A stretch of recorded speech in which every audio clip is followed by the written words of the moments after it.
तो डालिए heading radio active decay law.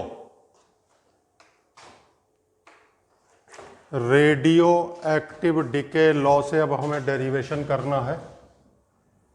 Radio active decay law हमने पढ़ाया आपको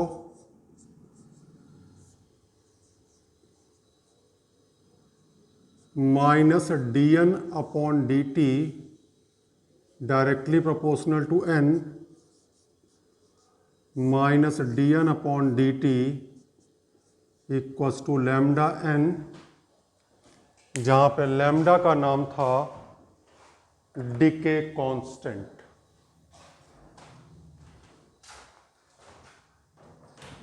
ये आ गया dn upon n minus lambda dt। दोनों साइड हमने इंटीग्रेट कर दिया।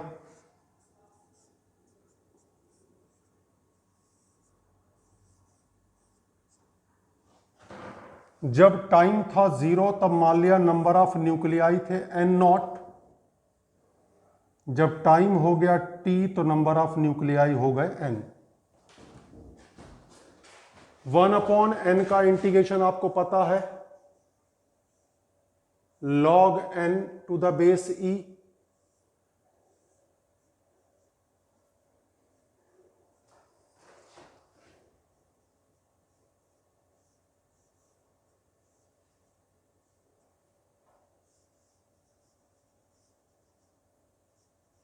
log n naught t minus 0। ये आ गया log बेस e n upon n not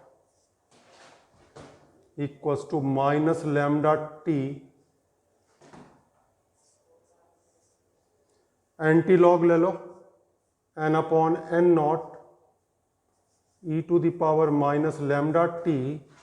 एक इक्वेशन आ गई n equals to n naught e to the power minus lambda t। लिखे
तो एक इक्वेशन आ गई इसमें एक्सपोनेंशियल में, हालांकि बहुत ज़्यादा यूज़ की नहीं है।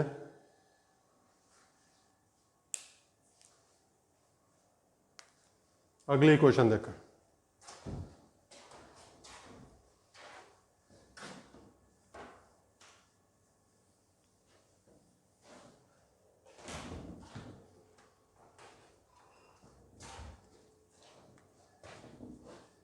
n log बेस e n upon n not minus lambda t। इतनी बात आपको पहले से पता होगी। अगर बेस 10 में कन्वर्ट करना है तो 2.303 से हम मल्टीप्लाई कर देंगे, और इसे हमने कर दिया n नॉट अपॉन n, तो माइनस साइन चला गया और यहाँ से आ गया t equals to 2.303 upon lambda. LOG लिखने का मतलब ही होता है बेस 10 ये इक्वेशन आ गई। मैक्सिमम केसेस में ये इक्वेशन यूज़ करेंगे, ज़्यादातर केसेस में तो ये इक्वेशन ज़्यादा हेल्पफुल है, एक आध जगह पे इसका यूज़ करना पड़ जाता है। एन नॉट है initial number of nuclei, N है number of nuclei at time T.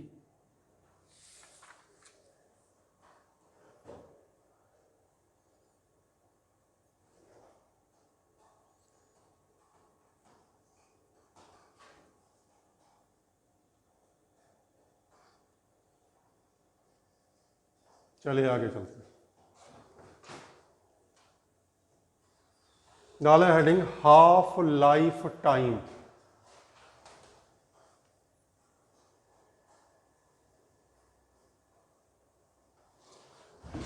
Half life time,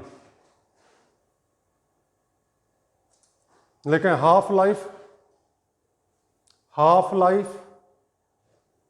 of a radioactive element,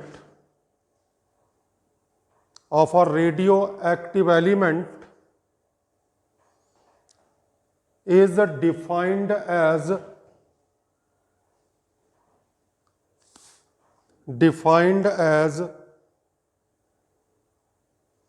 the time during which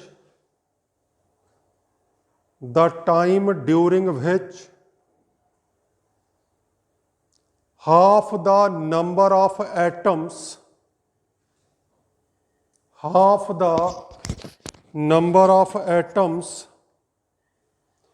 present initially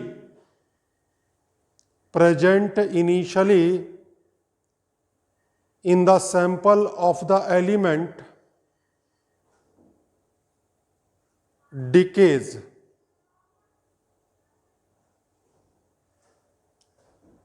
आधा डिके कर गया तो बचा कितना? आधा। तो टी को हम कहेंगे टी हाफ। अगर एन कितने बचे? N naught by 2। आधे डिके कर गए, आधे बचे। लगा दो इक्वेशन टी हाफ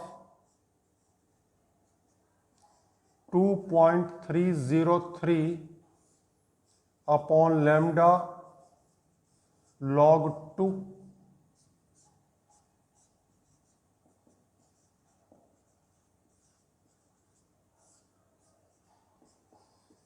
0.3010।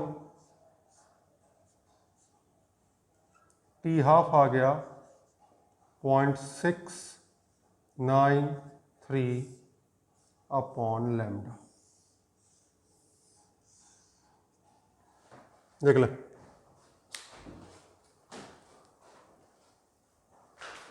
तो जितने टाइम में आधे एटम डिके हो जाते हैं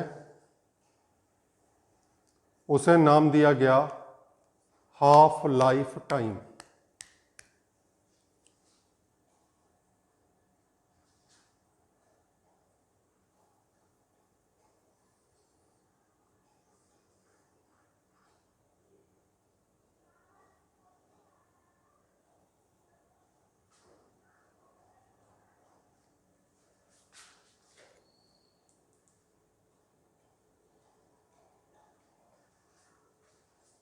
नेक्स्ट,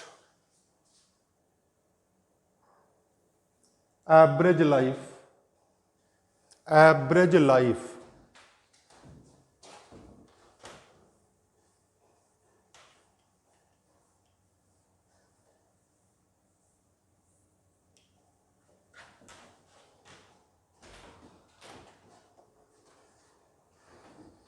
एवरेज लाइफ को डिफाइन करते हैं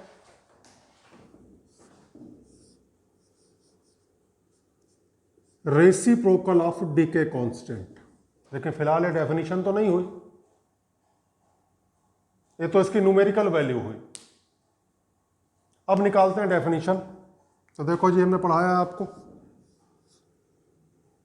n upon n naught e to the power minus lambda T. इसमें हमने पुट कर दिया T equals to 1 upon lambda, तो n अपॉन n नॉट आ गया e की पावर -1। ठीक, n upon n naught 1 upon E की वैल्यू होती है 2.718,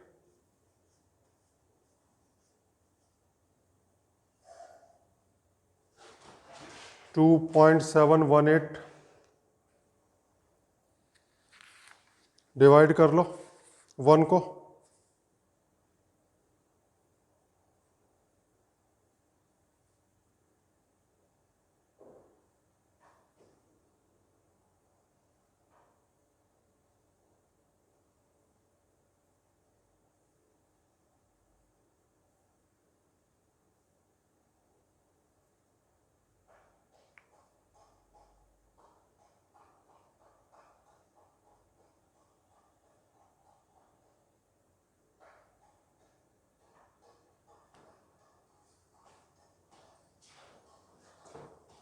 ये अप्रॉक्स आ जाएगा 0.37, और अगर n upon n not into 100 कर देंगे तो अप्रॉक्सीमेटली आ जाएगा 37%। तो एवरेज लाइफ या मीन लाइफ वो टाइम ड्यूरेशन है जितनी देर के बाद इनिशियल का अबाउट 37% अनडिकेड बचता है। डिके कितना हो जाता है? अराउंड 63%। देखो sir,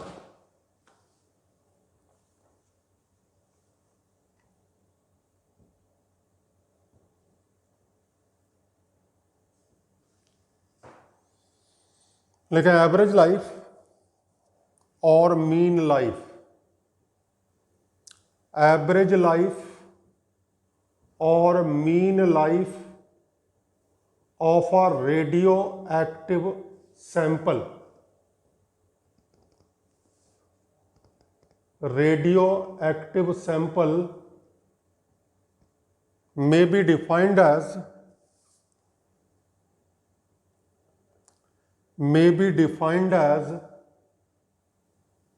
the time after which about 37% of initial radioactive sample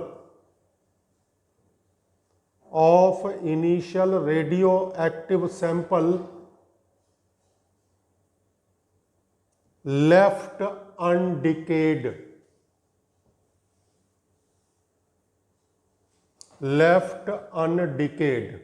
और यहीं से डेफिनेशन आती है डिके कांस्टेंट की। लेकिन डेफिनेशन ऑफ डिके कांस्टेंट, ये दोनों एक दूसरे के उल्टे हैं।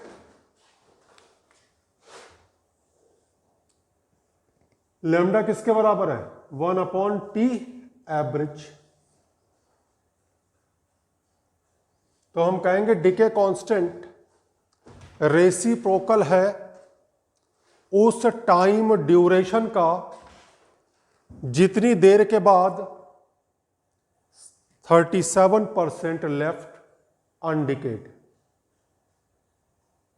देखो,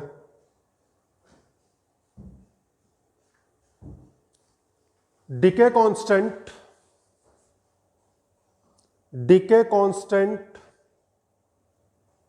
of a radioactive sample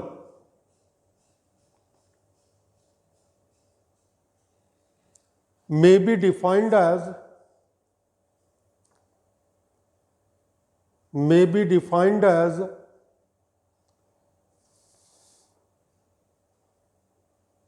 the reciprocal of that time duration reciprocal of that time duration after which about 37%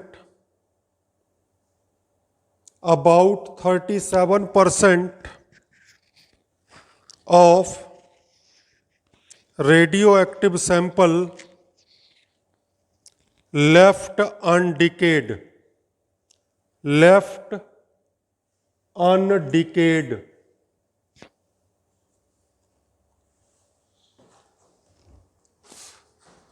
अब जरा रिलेशन देख लो। टी हाफ है 0.693 अपॉन लैम्डा, तो टी हाफ हो गया 0.693 टी एवरेज। 1 अपॉन लैम्डा हो गया टी एवरेज, या उल्टा करना चाहो तो यह आ जाएगा 1.44 टी हाफ।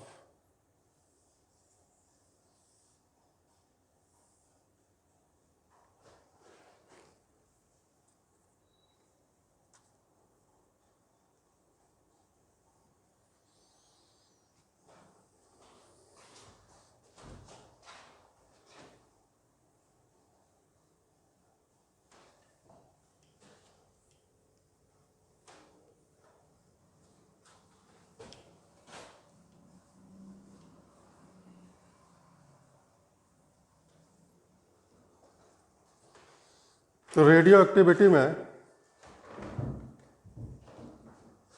हमने क्या क्या आपको पढ़ाया?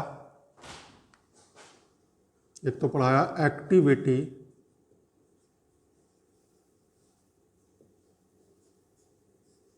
Lambda into N. एक हमने पढ़ाया n equals to n naught E to the power minus lambda t.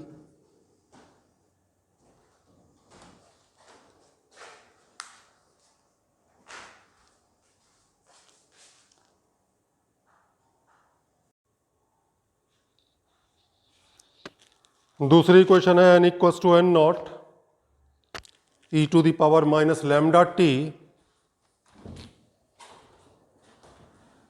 तीसरी इक्वेशन हो गई आपकी t equals to 2.303 upon lambda log n naught upon N.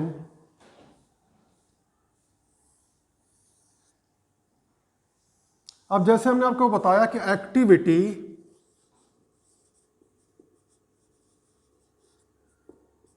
Lambda N होती है, तो जहां एन लिखा है वहां आप ए भी लिख सकते हैं, एक्टिविटी भी लिख सकते हैं। जैसे A equals to A naught E to the power minus lambda T, या T equals to 2.303 upon lambda log A naught upon A initial activity upon final activity. तो कभी कभी ऐसा होता है कि एक्टिविटी के टर्म्स में दिया होता है,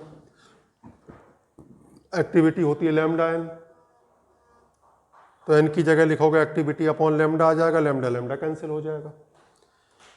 एक और फार्मूला बना देते हैं, देखिए उसका लिमिटेड यूज है। N equals to n naught half to the power n. जहां एन होता है number of half lives, time upon half life time. ये लिमिटेड यूज मैंने इसलिए कहा क्योंकि ये तभी इस्तेमाल करेंगे जब टाइम हाफ लाइफ टाइम का इंटीग्रल मल्टीपल हो या फ्रैक्शनल मल्टीपल हो, तो पावर हाफ आ जाए, अंडर रूट निकाल लेंगे, क्यूब रूट तक निकाल लेंगे। अब जैसे वो कह दे कि हाफ लाइफ है 2 दिन और 2.5 डेज में, अब 2.5/2 करोगे 5/4 आएगा। अब 5/4 पावर निकालनी मुश्किल है, तो ये जनरली तभी हम इस्तेमाल करते हैं जब given time half life time का इंटीग्रल मल्टीपल हो। बाकी जब क्वेश्चन करोगे तो ज़्यादा अच्छा समझ में आएगा। जैसे हाफ लाइफ 2 दिन है, वो कहे 16 दिन के बाद कितना बचा रह गया, तो जो 16 है वो 2 का इंटीग्रल मल्टीपल है, लगा दो जल्दी हो जाएगा, लॉग लेने की जरूरत नहीं पड़ेगी। चलिए कुछ क्वेश्चन करते हैं, देख लिया है।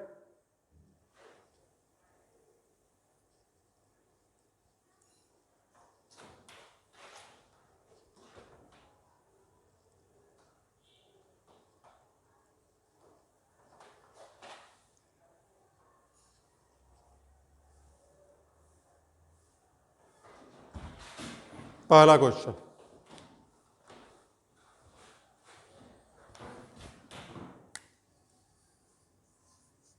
$100 ग्राम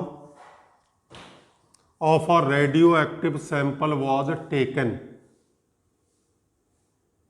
Calculate the amount left undecayed after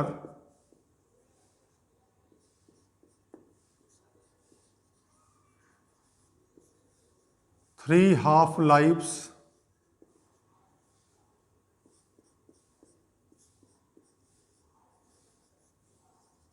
three average lives. Question number 2.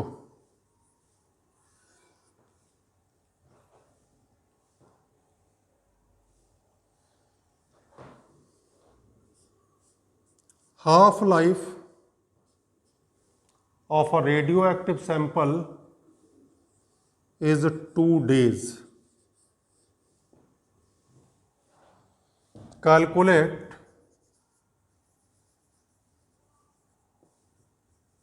the time in which या after which 10% decays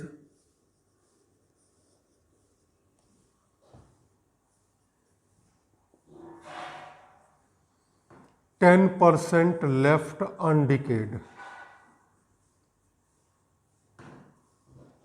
पहले में वो कह रहा 10% डिके हो गया, 10% डिके हो गया तो 90% बचा। दूसरे में वो कह रहा 10% लेफ्ट अनडिकेड। दोनों का डिफरेंस समझ में आ गया होगा। Question number 3, radio active pollution, radio active pollution in a lab is 64 times of permissible level. किसी भी लैब में जो रेडियो एक्टिव पॉल्यूशन है वो जितना होना चाहिए उसका 64 टाइम्स है। If half life is 2 hours, calculate the time after which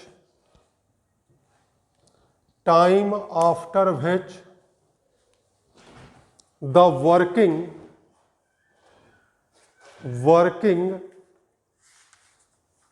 in the lab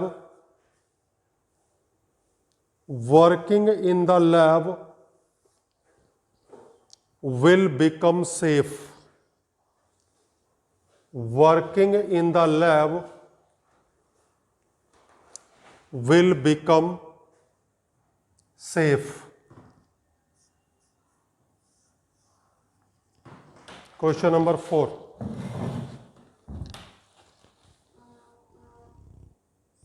%80 of a radioactive sample decays in 4 hour,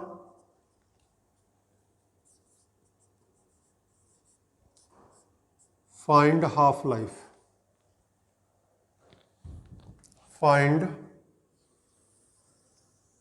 half life. 4 question है, करें इन 4 क्वेश्चन को। Take a time of 20 minute maximum, इससे ज़्यादा की ज़रूरत नहीं है, करें।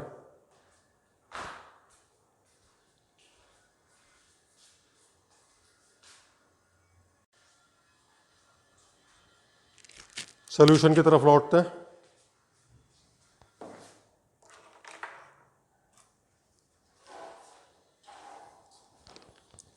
$100 ग्राम सैंपल लिया था,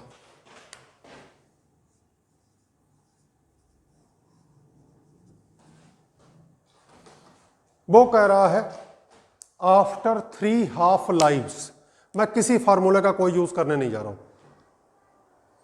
3 हाफ लाइव्स, एक हाफ लाइफ में आधा,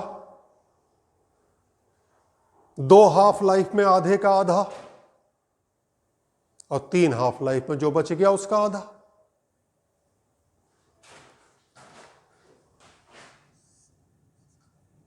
वन हाफ लाइफ, आधा कितना बचा? 50 ग्राम। फिर एक और हाफ लाइफ, कितना बचा? 25 ग्राम। फिर एक और half life,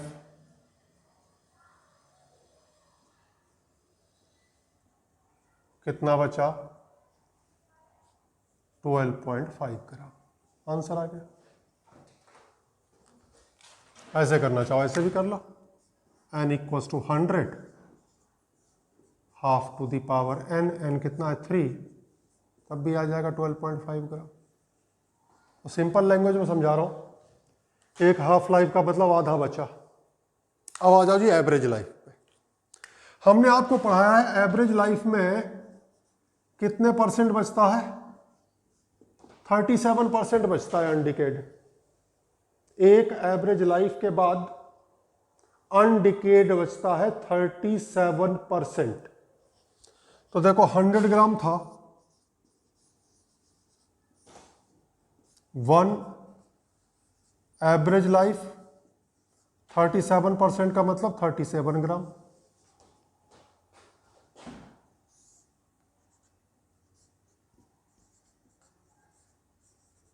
one average life 37 का 37%,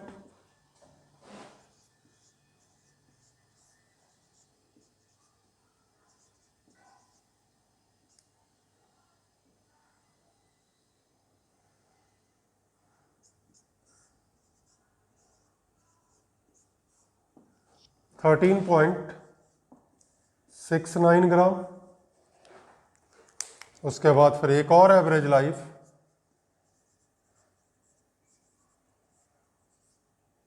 13.69 का 37%। ये आंसर आ गया। ऐसे करना है क्वेश्चन।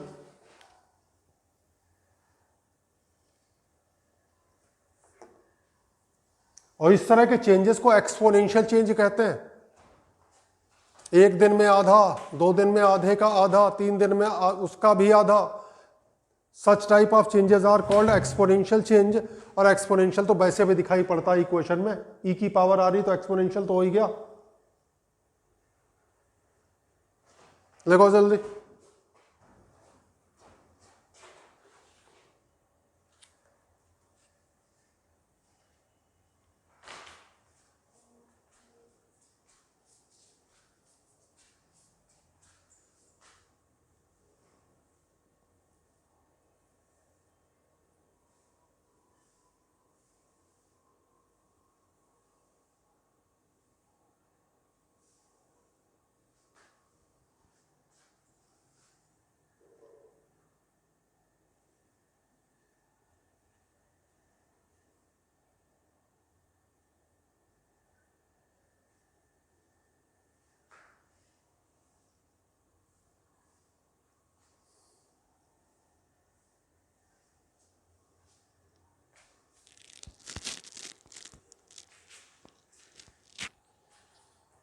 क्वेश्चन नंबर 2,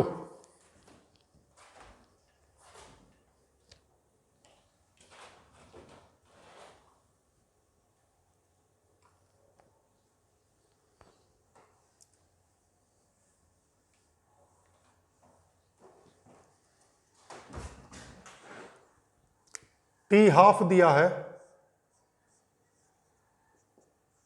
2 days और टी हाफ होता है 0.693 अपॉन लेमडा, तो लेमडा की वैल्यू आ गई 0.693 अपॉन 2।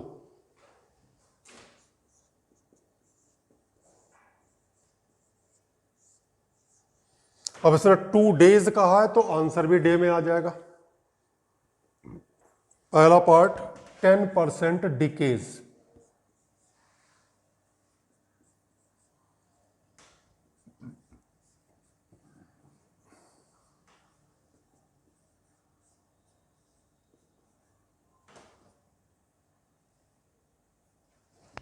ठीक, पुट कर दो।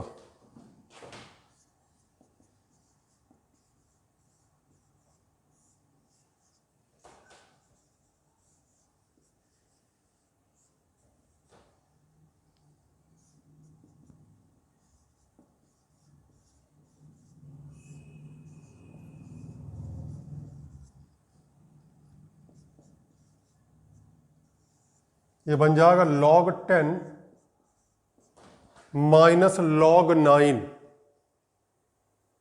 log 9 हो गया 2 log 3।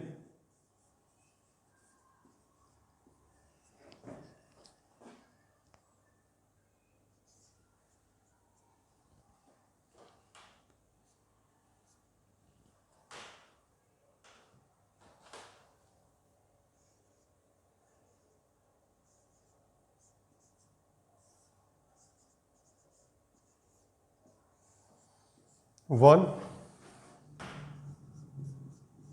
0.4771, सॉल्व कर लो, आंसर आ जाएगा। सेकंड पार्ट 10% लेफ्ट अनडिकेड, यानी एन जो है वो एन नॉट का 10% है, यानी एन नॉट अपॉन 10।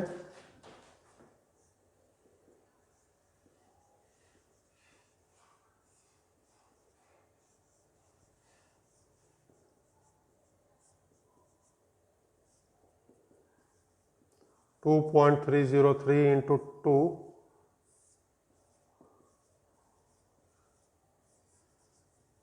log 10 की वैल्यू हो गई 1।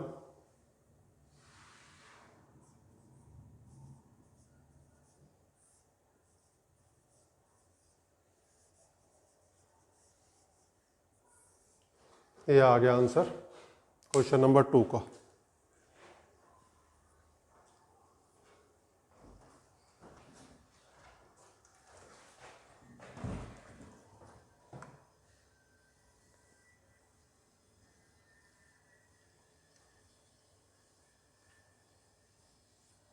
देखो जल्दी लिखो।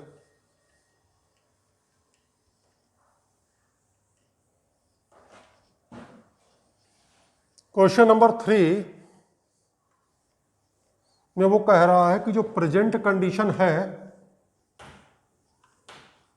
वो परमिजिबल लेवल का 64 टाइम्स है, यानी वर्किंग कंडीशन तब होगी जब रेडिएशन प्रेजेंट का 1/64 हो जाएगा। यानी क्वेश्चन नंबर 3 में वो कह रहा है n should be n naught upon 64। इसमें वो हाफ लाइफ वाला फार्मूला लगा देते हैं क्योंकि 64 2 की पावर में आता है। n upon n naught half to the power n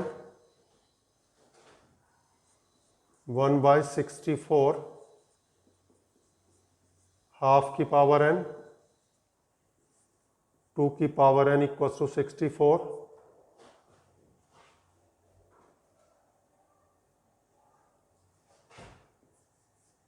n equals to 6। ये हमने पढ़ाया time divided by half life time. Time हमें निकालना है, हाफ लाइफ टाइम 2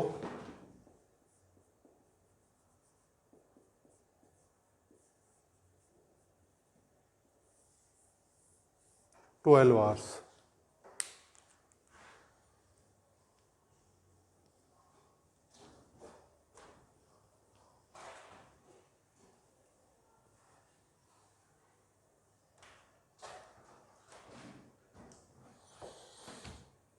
नेक्स्ट में वो कह रहा है 80% डिकेज इन 4 आवर।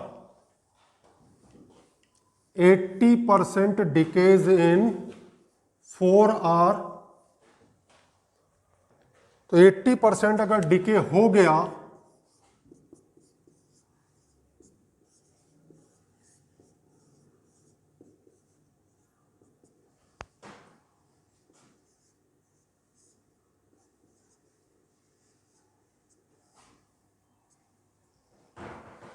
कितना बचा? 4 hour. 4 equals to 2.303 upon lambda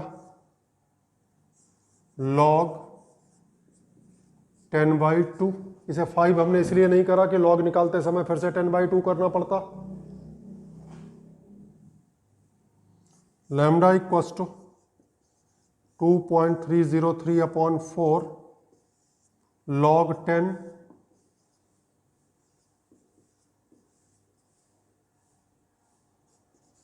minus log 2। Solve कर लो, लैम्डा आ जाएगा और यूनिट लैम्डा का होगा आवर इनवर्स। तो इस तरह के क्वेश्चन हैं रेडियो एक्टिविटी के, तो बहुत मुश्किल तो है नहीं। इनफैक्ट मॉडर्न फिजिक्स में बहुत मुश्किल न्यूमेरिकल नहीं बनते, इसीलिए स्कोरिंग है। बोर्ड में इसकी वेटेज ज़्यादा दी हुई है। कंपटीशन में भी 3-4 सवाल तो मिल ही जाते हैं मॉडर्न फिजिक्स से, आसान होते हैं, आराम से कर सकते हैं आप। तो नेक्स्ट लेक्चर में आगे बढ़ते हैं इसमें।